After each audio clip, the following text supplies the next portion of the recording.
सर्वेभ्यो नमो नमः। भविष्यत् भारतस्य इति इह अस्ति इतिहासे इत्यस्यां व्याख्यामालायां पुनः भवतां समेषां स्वागतम्। पूर्ववत् अस्मिन्नपि आख्याने श्रीमद्वाल्मीकिरामायणस्य सुन्दरकाण्ड अनिरीक्षितान् कांश्चन अंशान् ज्ञातुं प्रयतामहे। लङ्काप्रवेशानन्तरं हनुमान् लङ्कायाः अन्ते प्रतिगृहं सीतादेवीम् अमार्गयत्। परम् आदौ तां कुत्रापि नापश्यत्। तेन दुःखितः अभवत्। अनन्तरमेव अशोकवनिकायां दृष्ट्वा मुदितोऽभवत्। अशोकवनिकायां सीतायाः दर्शनात् प्राक् हनुमान् रावणस्य अन्तःपुरे सुप्ताः स्त्रियः अपश्यत्। तासु रावणस्य भार्यां मन्दोदरीं दृष्ट्वा तां सीता इति अतर्कयत्।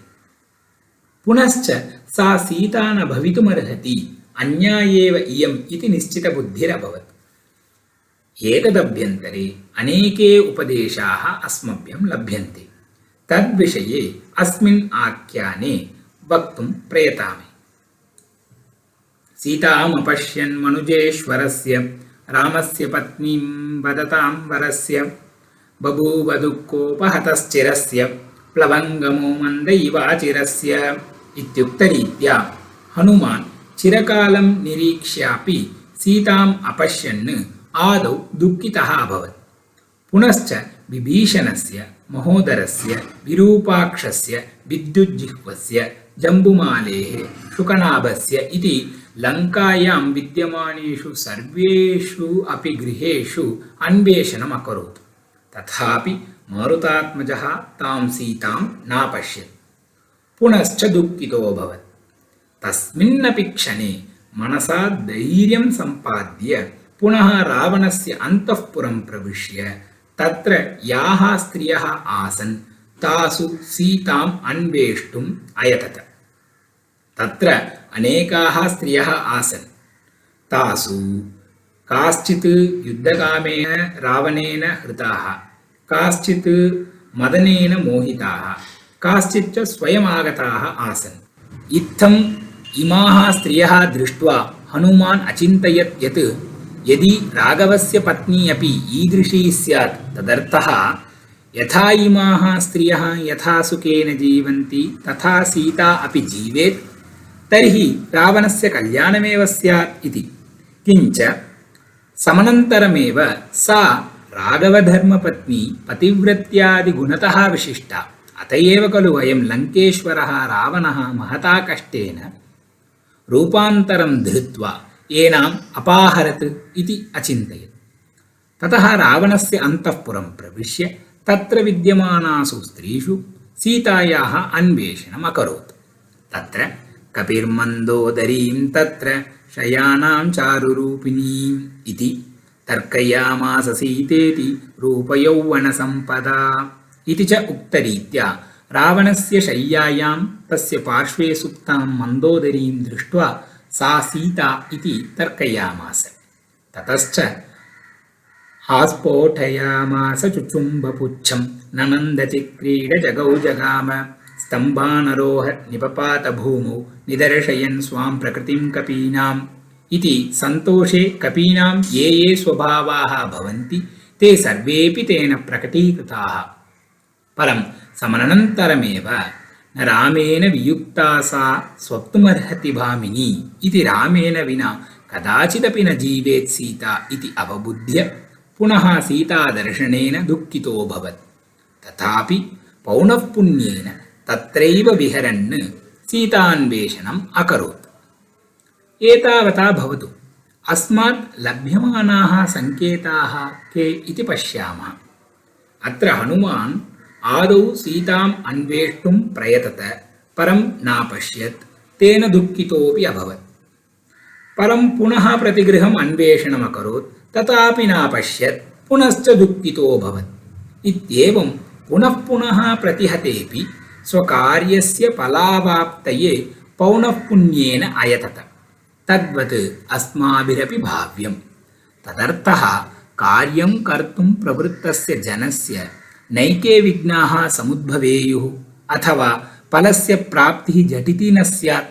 परं स्वीकृतस्य कार्यस्य सुष्ठु समाप्तये फलावाप्तिपर्यन्तम् अस्माभिः यत्नः कर्तव्यः।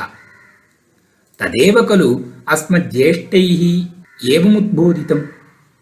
प्रारभ्यते न खलु विघ्नभयेन नीचैः प्रारभ्य विघ्नविहताः विरमन्ति मद्या विघ्नैः पुनः पुनरपि प्रतिहन्यमाना प्रारब्धमुत्तमजना न परित्यजन्ति इति।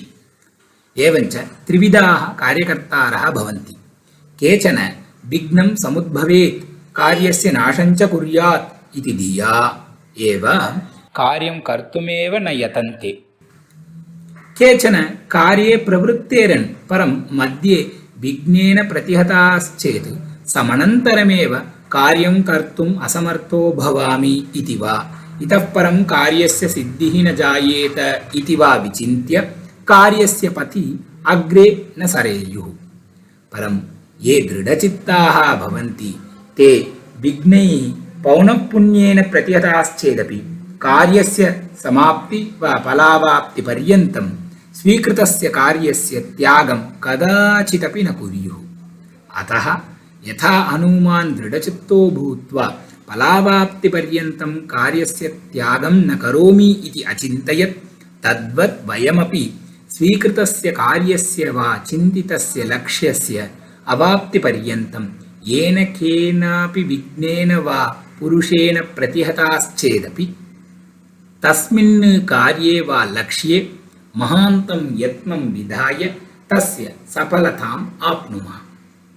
एवं यदा अन्याः स्त्रियः दृष्ट्वा यदि ईदृशी राघवधर्मपत्नी इत्यादिकम् अचिन्तयत् तत्रापि अन्यः अंशः अवधेयः वर्तते। कः स इति चेत् उच्यते एकस्मिन् कार्ये प्रवृत्तश्चेत् तत्कार्यसम्बद्धेषु सर्वेषु अपि विषयेषु सम्यक् विचारः विधेयः। तदर्थः तस्य विषयस्य सपक्षतादशायां तथैव विपक्षतादशायामपि स्थित्वा विचारः कर्तव्यः, येन तस्मिन् कार्ये विकल्पस्य अवसर एव न स्यात्। तस्मात् यदि एवं भवेत् तर्हि किं स्यात्, यदि च एवं न भवेत् तर्हि किं स्यात् इत्येवं सुष्ठु विचारः कर्तव्यः। सपदि सम्पादनीयम् इति धिया त्वरया न कर्तव्यम्। मन्दं क्रियते चेदपि विचार्य कर्तव्यम्। अत एव अस्माकं वरिष्ठाः स्वपुत्रान् प्रियान् वा उद्दिश्य वारद्वयं वारत्रयं सम्यक् विचार्य कार्यं करोतु पुत्र इति उपदेशं यच्चेयुः। तदत्र स्मर्तव्यम्।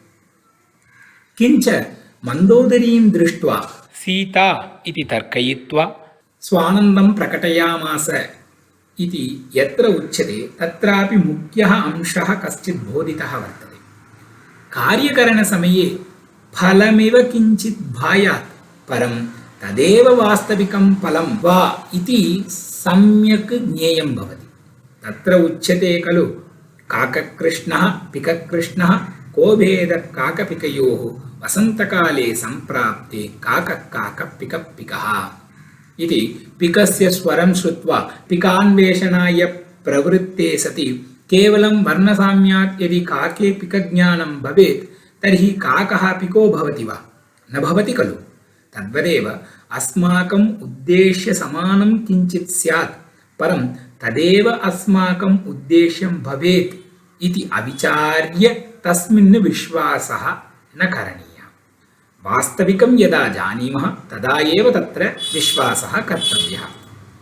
तथा च कार्यकरणे सपक्षतायां विपक्षतायां च स्थित्वा विचारः कर्तव्यः इति। विघ्नैः प्रतिहतश्चेदपि कार्यस्य सुसमाप्तिपर्यन्तं यत्नः विधेयः इति। उद्देश्यवत् भासमानेषु विषयेषु अविचार्य विश्वासः न कदापि कार्यः इति। इत्थम् उद्देश्यप्राप्तये ते अंशा मनसा बुद्ध्या च ज्ञेयाः इति। उद्देश्यप्राप्त्युपायं कार्यकरणशैलीं च अधिकृत्य ब्रवीति सुन्दरकाण्डस्य एतावत्पर्यन्तः अयं सीतान्वेषणाख्यः भागः। धन्यवादाः। पुनः मिलामः।